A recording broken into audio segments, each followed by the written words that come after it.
Hi, welcome to Ramelle Carter Blog Live, and we have another segment of Women Inside. I am here with someone that, has reached out to me, and I reached out to them on the platform. It's called Girl Boss, and so we decided to get together to talk about our survival story. Well, I have Amy Schweim here to talk about her survival story. I am doing another segment of Women Inside where I'm speaking to Amy Schweim, who is on the platform Girl Boss with myself, and she is here to talk about her survival story. Please welcome Amy Schweim to Ramelle Carter Blog Live. Thank you so much for being here.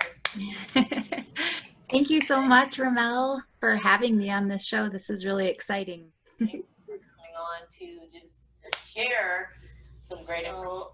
First things first, tell us about your business. Yeah, perfect.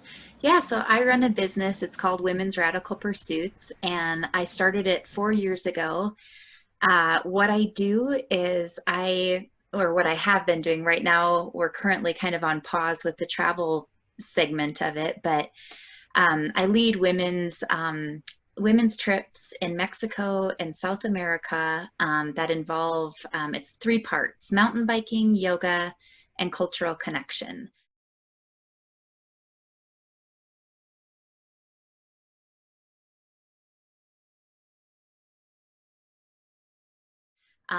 It's all about building bridges instead of walls, right?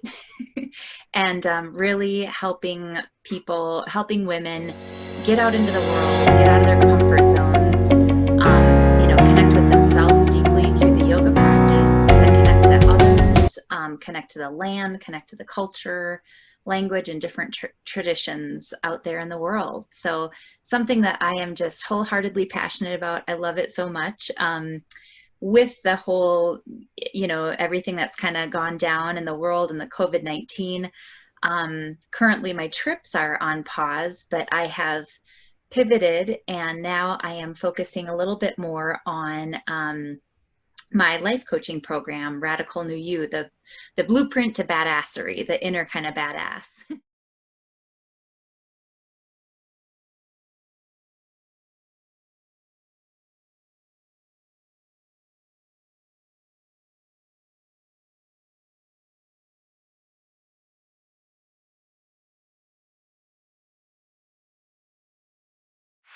So I really help women really step into their power and amplify their lives is kind of in a nutshell. So that's kind of our focus right now. And we're really excited to, just kind of get back out into the world when the time is right. But yeah, for now, that's what we're doing.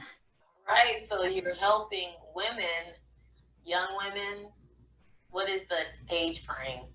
Yeah, yeah, good question. So uh, what I've had so far in the last 4 years of running this business, typically the women that have been coming on my trips are about 30, between 30 to 50.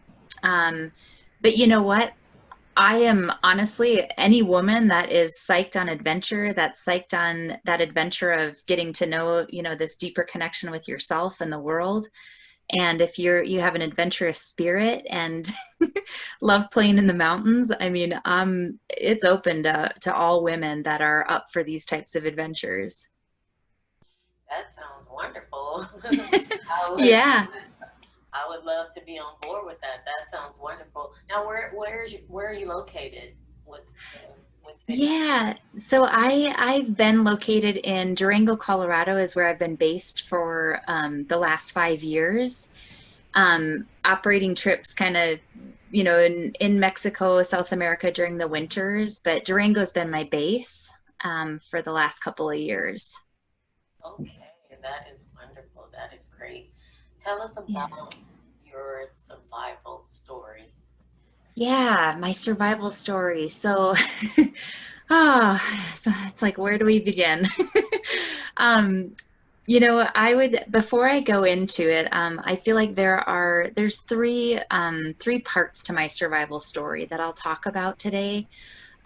Before even going there, what I want to shed light on, I feel like that we're at the root of these challenges that I've, overcome and survived. I really feel like was a lack of self-love and self-worth. And, the things that I've overcome, I feel like were kind of due to that. And so I just like to kind of talk about that first because I really feel like it was once I took responsibility and I really took a deeper look at, kind of what had happened in my life and really found some understanding on the root cause of it that I was able to heal. And that's ultimately why I'm doing what I'm doing in my business and kind of this mission, to help others. But I'm going to talk about, yeah, so like I said, there's three parts to it. But like I said, the root of it, what I truly believe was this lack of self-love. I'm a really highly sensitive person. I'm super empathic. And I really think for me, when I came into the world, I grew up in this beautiful little family in Minnesota on a farm, and and had this deep connection to nature and family and all this. But I do feel like as a highly sensitive person, I really didn't learn the skills to take on my own energy and the energy of the world.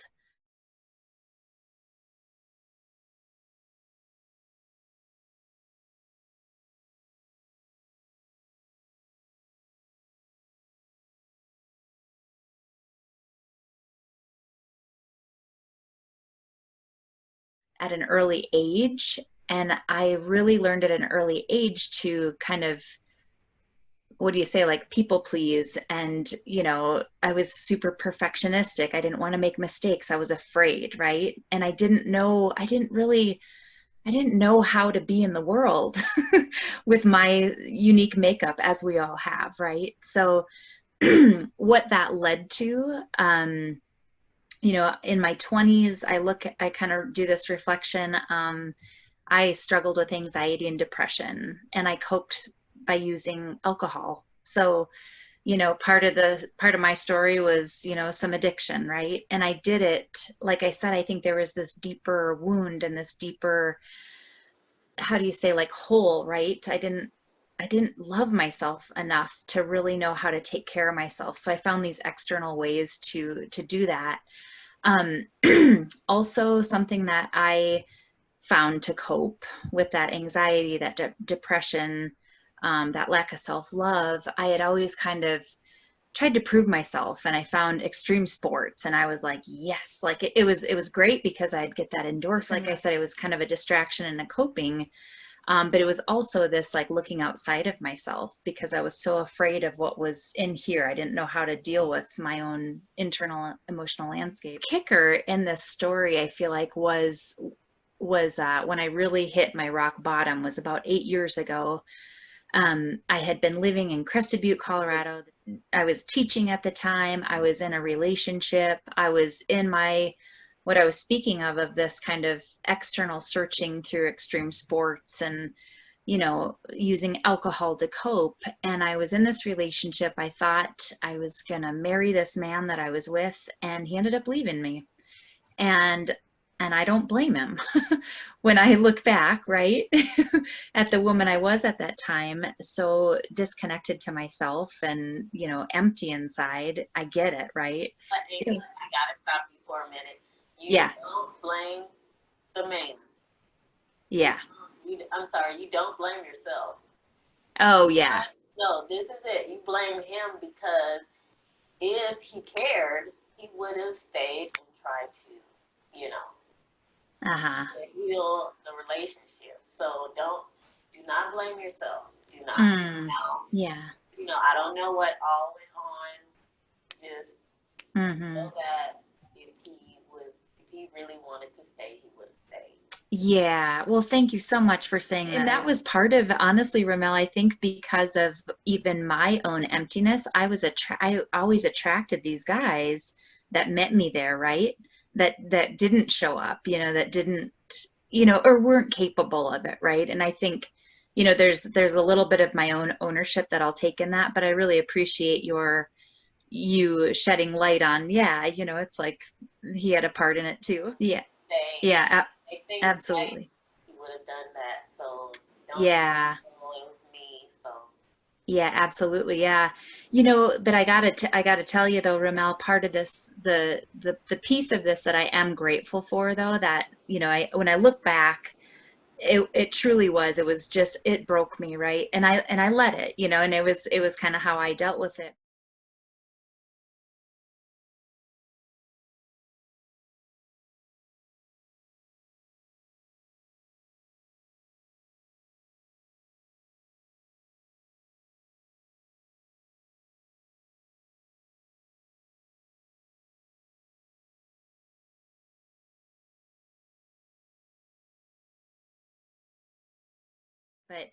But honestly, like that was what was the big catalyst for me to really go down this deep healing path. So when I reflect now, I'm like, oh my God, thank you so much. I just have so much gratitude that he did that, that he left, because there was a couple of things that happened from that. Number one, I mean, that's when the other part of this story was the other thing that I used that I'm not proud of. That's hard to speak of, but I was so out of control. I didn't know how to cope with this. And I fell into an eating and exercise disorder. It was kind of the manifestation of, again, I think it was this like internal hole inside, right? I just was looking for any other way outside of myself to control that pain. But in the same breath, because of that, I had for years, I had this kind of feeling of like I was ready to get out of this small town mountain life, and I wanted to get out into the world. I'd always wanted to go to the Peace Corps. I'd always wanted to go teach abroad or something, right? So when this happened, I mean, all I wanted was, I mean, part of my coping in the past too is always escape and leaving. So, but it sent me down to South America. I went and taught in an international school for 2 years, which was an absolute game changer for me. It lit passions in me that I had no idea even were there, right? And it just really changed my world. So even though that was like one of my rock bottoms and the one of the hardest times, and it really, I did this destruction. It was really interesting because it was like on one hand I was like living a dream of traveling and going abroad, but on the other hand I was so broken and I was destructive in what I was doing with the eating and exercise. But what happened though from that experience, I'll never forget, and this was my turning point, was when I was living down in Colombia, South America, and I just remember one day going for a run. It was like a 12-mile run in the 100-degree heat.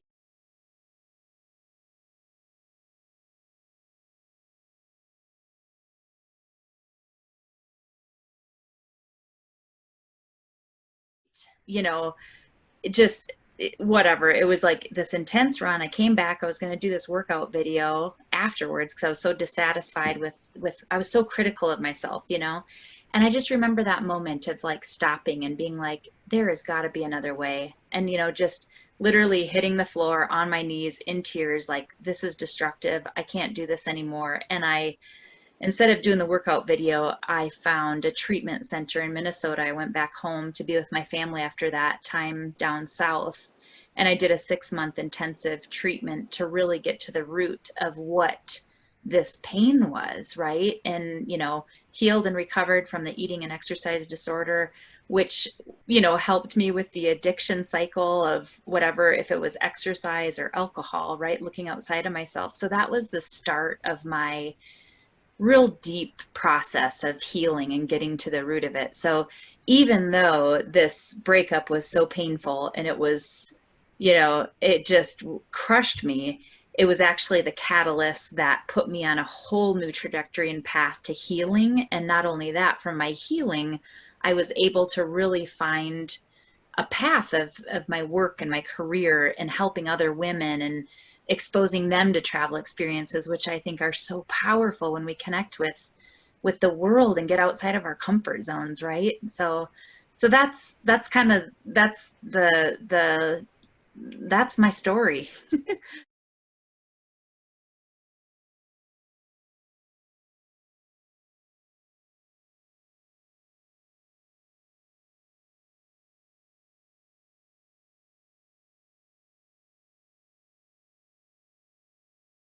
Okay. That's yeah. So what has strengthened you from Mm, going through all of that?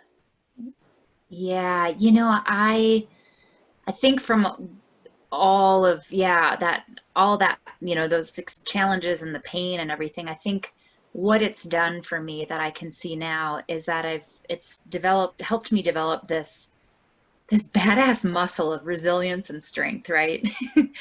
And yeah, and being able to see when challenge comes into my life, I can see it now as, okay, this is an opportunity for growth. Like there is a lesson in this, there is there's a bigger meaning in why this is coming to my life. So I really, instead of looking at it as like, oh no, here we go, like, and then kind of, I think in the past sometimes I would fall mode into that victim mode, right?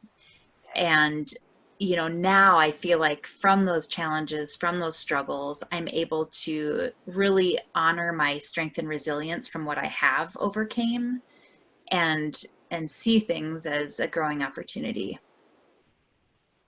It sounds good to me. Good to me. Keep it up. I think you already stated what you've done for others with your organization. Again, it's called. Women's Radical Pursuits. Okay. Is there how many is involved at the moment? How many people? Yeah, at the moment, right now, currently I have 6 women that I'm taking through my program. It's called Radical New You. It's the blueprint to badassery, that inner enlightened kind of badass, right? Yeah, so I have currently 6 women that I'm taking through the program. I love it. I love helping women honor their journey and really sift through these experiences, because we've all had, Oh yeah. on one level or another, traumas and things that have happened to us that have shaped us, right? Yeah. And what I really love to do is honor that process and journey with women. And then it's like a 3-part program. Then we step into, after really giving the respect and honor that our lives deserve, taking a minute and a hard look to say, is this working for me? And it's so much of that mindset work, right? And then we dive in, we reclaim your power, and just really start that reprogramming. And it's a structured mindset practice that we do. And then the third part is really amplifying your life to a whole new level. And when I say whole, I mean it in that mind, body, spirit level, and really understanding how we are energetic beings and conscious creators. And no matter what our stories are, like, we have the power in every moment to show up and do it different. And the beautiful thing is this magnificent tool between our temples, right? Yes. There's so much that I feel like we can really harness when we understand how to use the mind, in an empowered way, right? So, and again, like, so much of this is really inspired from my own journey and my own story of figuring this out in a really raw and messy way, being wholeheartedly passionate to help others through their journeys, to really harness the power of the present moment too, because there's so much we can do in each moment to make those changes. So with that, Awesome. we have something in common about you say the journey of that women go through. Actually, it's women and men. Hmm. So we don't want to leave the men out. We're Absolutely. right, right. Are men allowed to come in with the women, or Yeah, that's okay, a great question. Yes, and in fact, what I've done, and this was around kind of pre pandemic, right? I had opened up on my trips to co-ed for my travel trips. Okay. And I'm doing co-ed custom trips. So, I mean, I've got a couple that are set dates and set locations and, you know, planned out itineraries.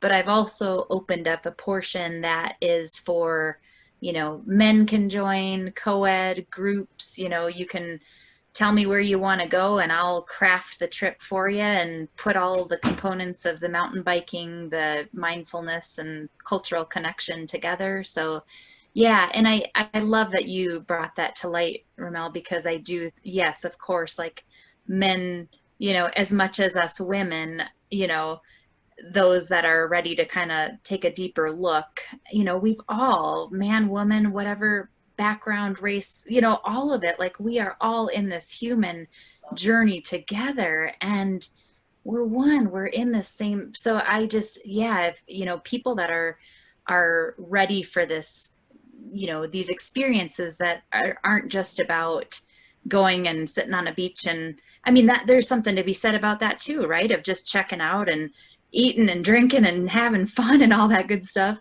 But, you know, for people that are men, women, whatever, are ready to just have a deeper experience, I do recognize that. And I have opened up to, yeah, to that option as well. Okay. That's wonderful. Now, I don't want Yeah. to deter any women only groups. That's wonderful. Yeah. Thank you so much for joining me today. And Yeah. Thank you. Amy Swim, tell us how they can find you again. Yeah, so I have a couple ways people can find me. Womensradicalpursuits.com is my website. And on the website, you can see more information on the coaching, all that good stuff. And then also our platforms, just Facebook and Instagram. Women's Radical Pursuits is another way that you can, you know, kind of see what we're up to. I post pretty regularly on there and try to keep it uplifting and inspiring and motivating and all that good stuff. So Of course, we're all in this together. Thank you so much absolutely. again for being here and sharing. We all need Yeah. that. And you can, share on Ramel Carter Blog Live. It doesn't matter race, creed, nationality, or, gender appropriation. It doesn't matter. You can come and share your survival story. So thank you for joining Mm. me today on Ramel Carter Blog Live. And always remember, again, Ramel Carter Blog is live. Thank you. Thank you, Amy, for being here. So great. Thank you so much, Ramel. Thank you. I really, truly appreciate this opportunity. And of course, let's spread the love around for each other.